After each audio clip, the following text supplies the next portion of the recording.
Unang araw ng kampanya at binanatan agad ni Pangulong Bongbong Marcos ang nagdaang administrasyon. Binira ng Pangulo ang Oplan Tokhang at Kung pagkukumpara lang din naman, sobrang layo ng diferensya.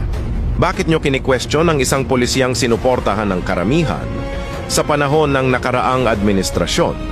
Libo-libong tao ang sinuko ang sarili at nagparehab. Kinikilabutan talaga ako sa mga nangyayari ngayon.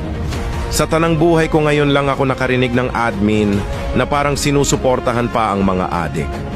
Imbes na baguhin ang paniniwala nila at magbago.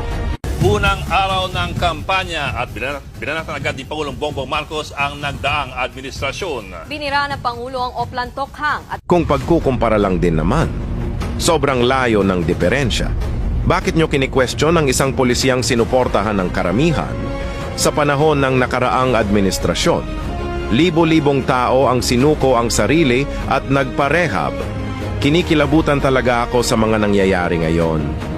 Sa tanang buhay ko ngayon lang ako nakarinig ng admin na parang sinusuportahan pa ang mga adik. Imbes na baguhin ang paniniwala nila at magbago.